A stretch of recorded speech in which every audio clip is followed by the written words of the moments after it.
Madame la Présidente. Je voudrais, en propos liminaire, remercier Madame la Ministre et Monsieur le rapporteur pour les avis favorables qu'ils ont accepté d'apporter à l'amendement présenté par la collègue Justine Benin concernant le financement de nos hôpitaux, même si l'amendement portait de manière plus spécifique sur la revalorisation du coefficient géographique.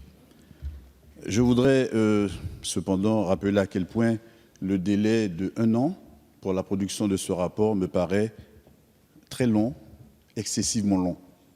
Chez nous, on meurt déjà. Chez nous, nous sommes déjà dans l'urgence, Madame la Ministre, et nous sommes par moments dans une urgence quasiment absolue.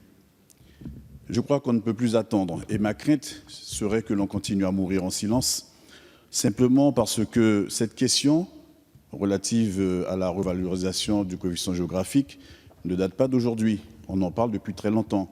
On en a parlé en 2014, 2015, on en a parlé en 2016, et la décision avait été prise de tout mettre en œuvre pour pouvoir procéder à une revalorisation qui ait du sens.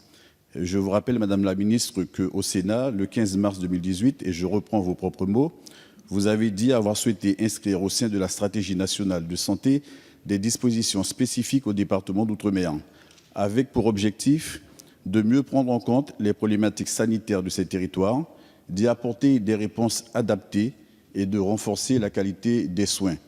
Vous avez aussi dit à ce moment-là que vous vouliez agir sur certains postes de surcoût, et ce sont vos termes que je reprends, et ce même terme surcoût que vous retrouvez effectivement dans la rédaction des amendements que nous avons portés pour demander justement qu'on aille très rapidement vers la revalorisation de ces coefficients géographiques. Et donc, la collègue Benin vient de parler. Merci, Monsieur Serville. Madame la Présidente, donnez-moi 2 secondes pour terminer. Je n'ai pas souvent parlé ce soir, mais laissez-moi terminer au moins cette idée-là. La Justine Benin qui évoquait la sincérité et l'engagement de Madame la Ministre. Je voudrais simplement vous dire, Madame la Ministre, permettez que je vous le dise, je doute fort de cet engagement et de cette sincérité parce que cette question ne date pas d'aujourd'hui. Vous étiez engagé et pour l'instant, on n'a pas vu les conséquences de votre engagement. Bien, Monsieur le rapporteur. Je crois que l'investissement à travers les Copermo et les grands projets d'investissement qui concernent les territoires outre-mer, qui sont parfaitement légitimes, attestent de la volonté de la majorité du gouvernement d'investir partout où c'est nécessaire dans les territoires outre-mer. Et c'est normal parce qu'il y avait des établissements à reconstruire, mais de fait, l'investissement consacré par l'État aux établissements de santé en territoire outre-mer ne peut pas être considéré comme négligeable et insincère, Monsieur le député, si je peux me permettre. Après, suite à l'adoption de la proposition de rapport, qui sera donc un rapport très important et à suivre sur ces enjeux du financement de la santé des territoires, des établissements de santé en territoire outre-mer. Je propose le retrait de votre amendement parce qu'il est redondant. Je pense que c'était un amendement aussi d'appel pour pouvoir exprimer votre position sur le sujet. Pour moi, il est satisfait par l'adoption de l'amendement précédent. Bien. Madame la Ministre. Merci Madame la Présidente. Je suis obligée évidemment de réagir aux propos de Monsieur Serville. Monsieur le député, mon engagement sur les territoires d'outre-mer est plein et entier, bien avant que je sois ministre. J'ai toujours eu cette préoccupation de l'inégalité d'accès aux soins et de la qualité des soins. Et donc j'ai toujours accompagné les territoires d'outre-mer dans toutes mes responsabilités antérieures et en tant que ministre. Et je prends mes responsabilités.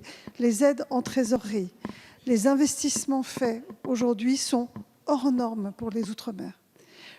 Je crois, sans me tromper, la DGOS est là, que 25% du budget alloué aux investissements l'année dernière ont été dédiés aux Outre-mer. Et je continuerai cet investissement parce qu'il y a lieu de remonter évidemment le niveau d'investissement dans ces territoires et il y a lieu de les accompagner aussi pour bien prendre en compte les surcoûts que je redis aujourd'hui. Il y a des surcoûts aux Outre-mer liés évidemment au transport, liés parfois à la dégradation de matériel à cause du climat. Donc je les assume. Je pense que le coefficient géographique n'est pas la bonne réponse. J'en suis persuadée. Il ne répond pas à tous les enjeux. Il ne répond pas aux problèmes d'attractivité. Il ne répond pas aux problèmes de prévention populationnelle. Donc ce rapport demandé par Mme Benin est très important. Je l'assume complètement. Je pense que ça va faire progresser. Mais je ne peux pas vous dire que je n'ai pas tenu mes engagements.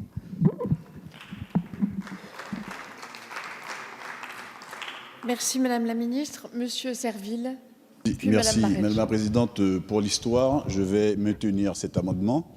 Mais je voudrais quand même dire merci à Madame la Ministre qui renouvelle son désir d'engagement vis-à-vis des territoires d'outre-mer.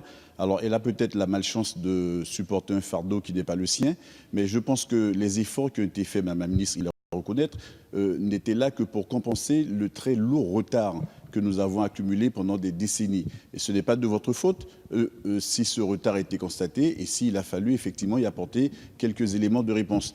Mais finalement, je répète ce que j'ai dit et je vais rester là-dessus.